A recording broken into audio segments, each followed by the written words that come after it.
Hello friends, study start with Neha में मैं नेहा आपका स्वागत करती हूँ। जैसा कि आप टॉपिक से देख पा रहे हो, आज का टॉपिक है दिल्ली सल्तनत में गुलाम वंश।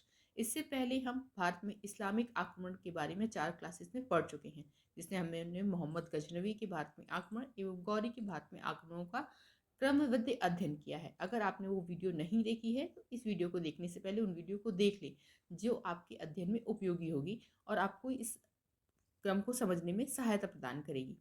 ठीक है, हिस्ट्री के स्टूडेंट होने के नाते आपको पता होगा कि गुलाम वंश हिस्ट्री में कितना इंपॉर्टेंट रखता है। यह मध्यकालीन इतिहास के प्रारंभ का बिंदु है, जो इसको जानना परम आवश्यक है। इसलिए आप सभी को इसके बारे में जानकारी होनी चाहिए। ठीक है, तो चलिए आज स्टार्ट करते हैं। गुलाम वंश, जिसे मामलुक वंश के नाम से भी जाना जाता है, और इसका टाइम पीरियड है 1206 ईस्वी से लेकर 1290 ईस्वी तक, जैसा कि सामने लिखा हुआ है। इसका प्रथम संस्थापक जो था वो कुतुबुद्दीन ऐबक था। इसका टाइम पीरियड जो था 1206 से लेकर 1210 एडी तक। जैसा कि आप देख पा रहे हैं, 1206 से 1210 एडी तक मात्र ये 4 साल तक ही इसने शासन किया था। ठीक है, 1206 से 1290 ईस्वी तक दिल्ली सल्तनत गुलाम वंश के सुल्तानों के नाम से विख्यात हुई, जिसका संस्थापक कुतुबुद्दीन ऐबक था। यद्यपि वे एक वंश के नहीं थे, वे सभी तुर्क थे तथा उनके वंश पृथक पृथक थे। ठीक है, भारत में गुलाम वंश का प्रथम शासक कुतुबुद्दीन ऐबक था।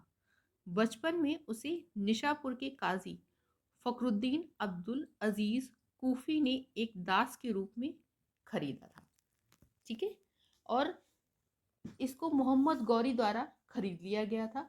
और ऐबक की ईमानदारी और उसके गौरी के उसने अपना विश्वास कायम कर लिया था। उसे गौरी ने उसे अमीर आखूर के पद पर बैठा दिया था। ठीक है, और वो मोहम्मद गौरी का और बहुत अच्छा विश्वास पात्र दास बन गया था। ठीक है, ऐबक बचपन से ही अति स्वर में कुरान पढ़ता था, जिस कारण वह कुरान खां, कुरान को पढ़ने वाले के नाम से प्रसिद्ध हुआ। ठीक है, ये बहुत इंपॉर्टेंट है, कुरान खां के बारे में पूछा जाता है, ये इसकी उपाधि थी, इसे नोट कर लीजिए। गौरी की मृत्यु के 3 माह पश्चात जून 1206 ईस्वी में ऐबक ने अपना राज्याभिषेक करवाया था।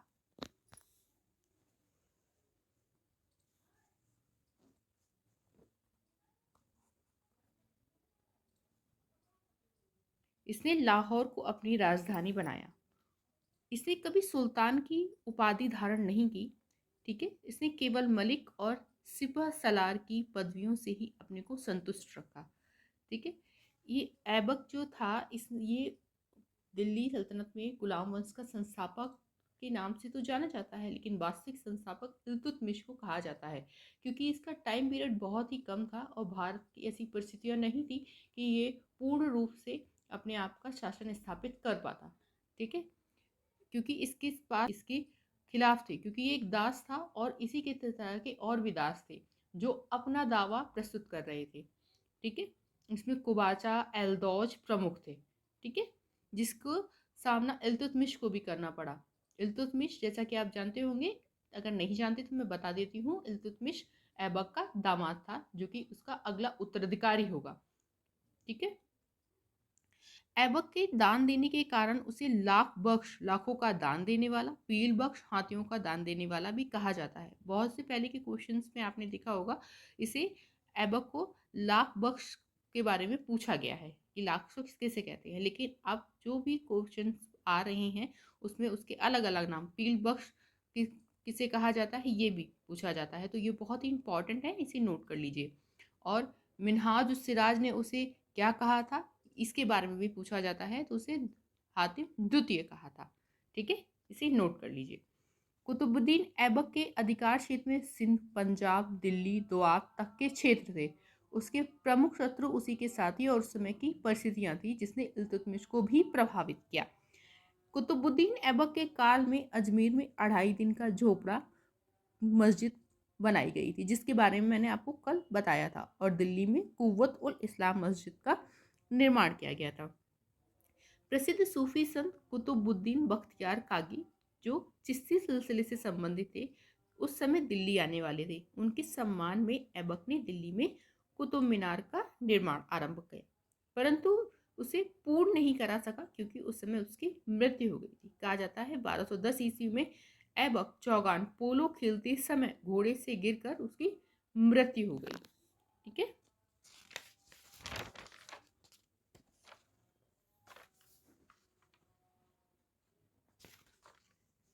ऐबक के दरबार में हसन निज़ामी और फ़क्र ए मुदव्विर जैसे विद्वान थे। इनके बारे में बहुत पूछा जाता है, इसे कहीं पे भी नोट कर लीजिए, ये बहुत ही इंपॉर्टेंट बुक है इनकी। हसन निज़ामी की किताब का नाम है ताज उल मसीर और फ़क्र मुदव्विर की न्याय चक्र की अवधारणा बहुत ही प्रमुख है, जो कि आपके एग्ज़ाम पॉइंट से कॉम्पिटिटिव एग्ज़ाम में बहुत बार पूछी जाती है। ठीक है। तो ये आज के कुछ प्रमुख पॉइंट थे जो कि आपके लिए बहुत ही सहायक होंगे आपके अध्ययन में और आपकी परीक्षा में। तो प्लीज़ अगर आपको ये वीडियो अच्छी लगी हो तो प्लीज़ सब्सक्राइब कीजिएगा और लाइक कीजिएगा और अपने फ्रेंड्स की हेल्प करने के लिए इसे शेयर कीजिएगा। तो आज के लिए बस इतना ही। Thank you friends.